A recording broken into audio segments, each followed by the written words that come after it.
Sutclif here. Hello, people.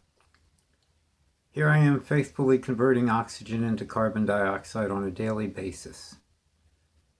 I am a little blue today. I look grotesque. My face looks like it's been put in hot oil or wax. I'm a blue kind of guy because the Abby and Libby murders have not been solved yet. It's just about a week before Valentine's Day of 2019. I'm going to start off with this recording. I don't know if you can hear it now. This was Michael Catt on this low-budget MP3 player. Just a sentence of Michael Catt talking to Kim Riley on the phone, asking him if there would be a news conference around Valentine's Day. So if I can get this thing to play, we'll listen to how the conversation went, just a little brief part of it. Well, actually, it's pretty brief, the whole thing. I don't know if this audio will pick up, but I'm going to try. Where's the microphone on this little thing? It must be that little hole there. I don't know.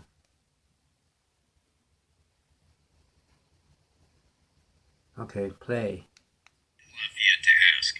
My call was transferred to Trooper Kim Riley, who had this to say on it. Sergeant Riley, can I help you? Yes, sir. I was wondering if you guys were going to have a press conference at Delphi on the 13th. I have no comment on that this time. You'll have to wait and see if we send anything out. Oh, okay. Thank you. Yeah, thanks a lot for a whole lot of nothing. If that audio didn't come through, I called Indiana State Police in Lafayette. shut up. Indiana State Police in Lafayette, call me. That's the same old crap. Very predictable, scripted. Mr. Kim Riley, Stroop was asking him if there'd be a news conference, a press conference in a few days. And he gave the most famous words that we've all heard before. I can't comment on that. No comment. That's all I have to say. So, and he knows if there's going to be a news conference or not this far out. They would have been planning it for months, you know. What's the big deal letting us know? Yeah, there'll be one or there won't be one. Is that a big secret? Is having a news conference going to jeopardize the case? Really? The following are Stu Sutclif and friends' questions for law enforcement at the news conference around 2/14/19. Jumping ahead a little bit here now, like Seymour Butch, you know, if you turned on to Seymour Butch 3 months ago, he made a video where he actually traveled forward in time and was able to gather a lot of information. Well, actually, he didn't gather any information, but that's just the same as if he had. But anyway, the following Stu Sutclif and friends questions for law enforcement at the news conference around 2/14/19 on the lack of progress. Second year anniversary of the double child murders of Libby and Abby. We already know about the rebuild of the Monon High softball park, cameras, and how safe the trails have become, and all the other fluff to take our minds off the meat and potatoes of the still unsolved double child murders situation. This is an open letter to the questions for the news conference when it takes place. I've already answered Kim Riley's question already. Yes, there will be a news conference in Delphi.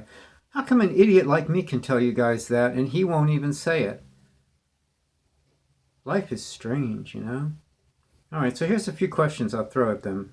I think they're rather good questions. You can comment and tell me whether I'm right or not. But I'm generally correct. I borrowed that phrase from a good friend of mine. Can we expect an arrest sometime this year? That's my question to the LA at the press conference 2019. Number 2. Please don't answer every question I ask with the tired out, I can't comment, or we can't talk about that, or that would jeopardize the case, and all the other scripted mumbo jumbo. Don't want to hear it. It's old now. We don't buy it. Is Abby and Libby's killer on the loose? Why does LE not seem to think the killers will strike again in Delphi? Hence, no warnings to the populace. Why? How many people of interest are there? How many suspects? What would you like to ask of the YouTubers, Redditeers, Facebookers, groups, and so forth? Why, when compared to other similar cases, is there no transparency to the point of being opaque? Remember, don't answer with this would jeopardize the investigation. We are no longer going to accept that cop-out. No pun intended. Number 6. You all know that after Valentine's Day, 2/14/19, we enter the 3rd year of this case, right? Wow. That's some serious shit. Any fresh new eyes being assigned to this case?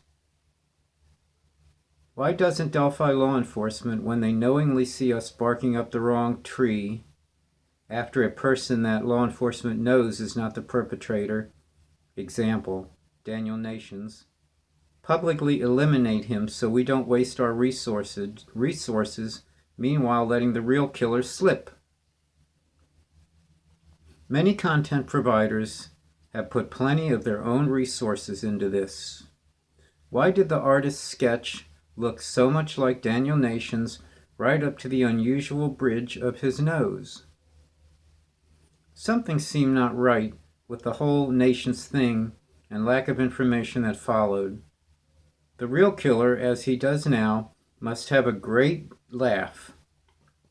Delphi and related law enforcement has left many of us feeling disenchanted about the lack of support we content providers have gotten. Law enforcement seems backward and doesn't embrace or understand how the internet is their best friend.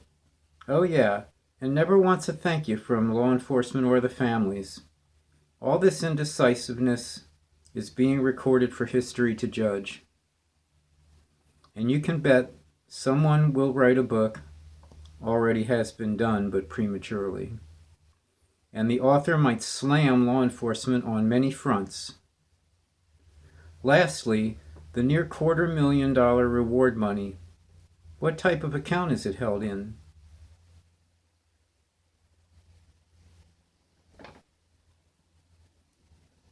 That amount earns big interest. Is that interest added to the principal? What terms must be met to receive the reward? Is it considered a gift or is it taxable? You decide. And please, comment. The world is watching. Thank you, ladies and gentlemen. God bless Libby and Abby.